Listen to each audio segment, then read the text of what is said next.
Hi, this is Sarit Switzer, and welcome to the It Is Taught podcast, a podcast devoted to the teachings of Rabbi Shneur Zalman of Liadi as recorded in his most famous work, the Tanya. My hope for this show is to make these teachings accessible and relatable to the average person, regardless of prior Jewish education or affiliation. The episodes follow the prescribed daily study portions and are meant to serve as practical lessons in how to live your life as your true self and develop an authentic and powerful relationship with your Creator. I have personally experienced the effects the study of this work has had on me, and I'm excited to share what I can of this knowledge with you. So please join me on this journey of learning, self-growth, and connection with your source.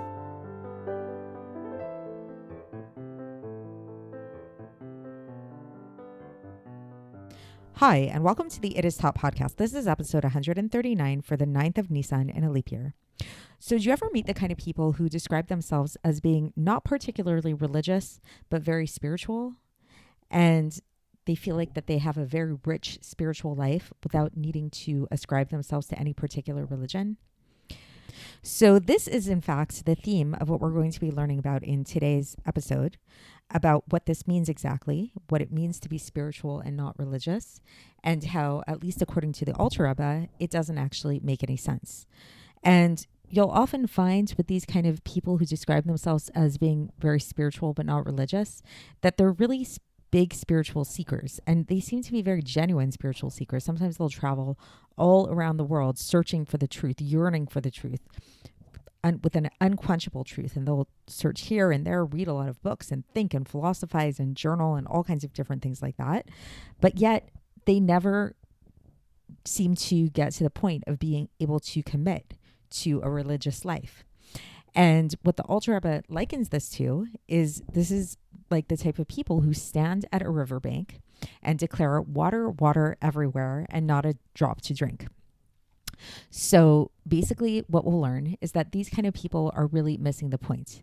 And being spiritual, quote unquote, without being religious is really, really backwards. And if you've been following along in the last few episodes where we've been talking about the analogy of a bird and using a bird and the makeup of a bird, as being analogous to our service of God, we learned about how the wings of the bird are very important because they are what allow our service to fly upwards. It's the love and fear of God that we have, but they're not the main aspects of the bird. The main aspects of the bird is the body of the bird, which is the meat and potatoes, like the actual service, day-to-day life, living and doing God's commandments. So these kind of people who describe themselves as being spiritual but not religious, they might have this great sense of awe of their Creator, this great sense of love for their Creator, but they're missing the main point. They're missing the body of the bird. So let's get into the text and see how the Alter Rebbe explains this. And this is the conclusion of chapter 40 in Likkutei Amarim today. So the Alter Rebbe says that here, that even though, so he begins actually by asking a question, because we were leaving off last time. If you remember last time, you can go back and listen to yesterday's episode if you haven't already, as always.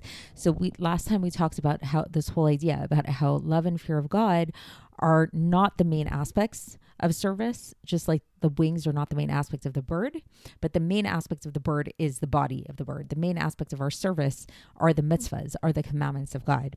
So now the Alter Rebbe has a question on this, and he says, but love and fear are also contained within the 613 commandments. So you could say that they are really essential. They're part of the body of the bird, right? Nevertheless, they are still called wings. Why? Because the purpose of love, the whole purpose of why we want to love God, is for serving God out of love. And love without service is called love of pleasures, to delight in God. And this is like to have a taste of what we're going to experience in the next world. And when we receive our reward in the next world. So in the next world, basically, we're all going to be in this state of where we delight in God. We're going to delight in godliness. And this, it's like we're going to receive our reward for our service during this time then.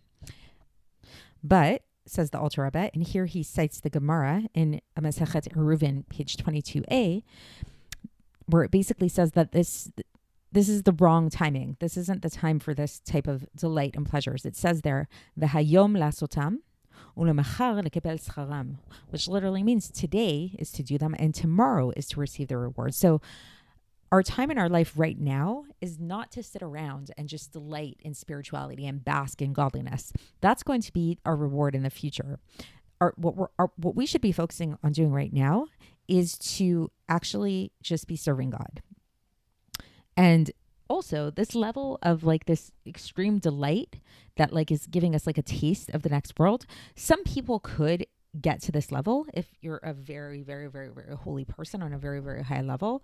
However, this doesn't apply to most of us. And so for those people that did not get to this level of being able to have a taste of the world to come and is still on this level of just yearning and thirsting for God and is like reaching out, going out to him all day long and is not able to quench his thirst through the waters of the Torah that are right in front of them.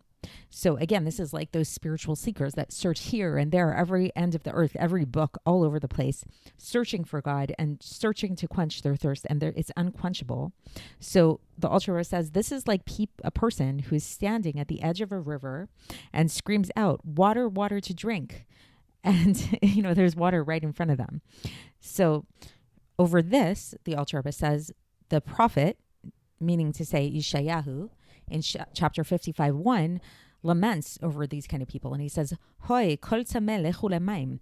Anybody who's thirsty, just go straight to the water. Meaning to say that if you're so thirsty for God, if you want God so much, just go to Torah. Just go to the water. It's right in front of you. And now the Alter Rebbe says that this verse must be referring to those kind of people who have this tremendous love and fear of God, but are not focusing on in the right place, because it can't just be referring to somebody who wants to study Torah and isn't studying Torah, because then the Alter Rebbe says simply, if we read it in that simple way, then we could just say, okay, whoever is thirsty, like meaning thirsty for Torah, just let them go and learn Torah. Why not?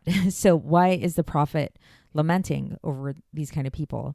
And so clearly, says the Alter Rebbe, it's because it's not referencing people who have this like clear desire to learn Torah. It's that they have this love and fear of God, but they don't recognize the fact that love and fear of God without Torah is kind of pointless, and they're missing the point.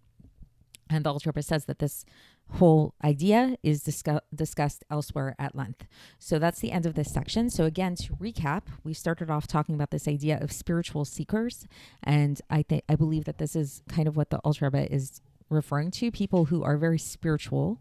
They have this great love of God. They have this great fear of God, but they are making this the primary focus rather than realizing that the love and fear of God, while they are very good and important to do in order to elevate our service of God, it's not the service itself. The service itself of God is the body. It's the body of the bird, the body of the mitzvahs, the Torah and mitzvahs. So step one, the basis of being somebody who connects to God is you have to do God's will. You have to perform God's commandments and keep his Torah. Step two, afterwards, then you can start thinking about love and fear, because love and fear without service is empty and it's not really the point. So I hope that was clear. And tomorrow we're going to move on and get into chapter 41. I'll speak to you then. Thanks for listening to the It Is Taught podcast, hosted by Sarit Switzer. This podcast is dedicated in loving memory of my maternal grandfather, Avraham Yitzchak ben Binyamin HaKohen of blessed memory. Music by Shoshana. If you enjoyed this episode and would like to support the show, please share it with others and subscribe on YouTube, Apple iTunes, Spotify, or wherever you listen to podcasts. And make sure to leave us a 5-star review. To find out more about the It Is Taught project, including more information on my soon-to-be published book, please visit our website, itistaught.com. To catch the latest from me, follow me on Facebook, Instagram, and Twitter. Looking forward to speaking with you tomorrow, and until then, have a great day.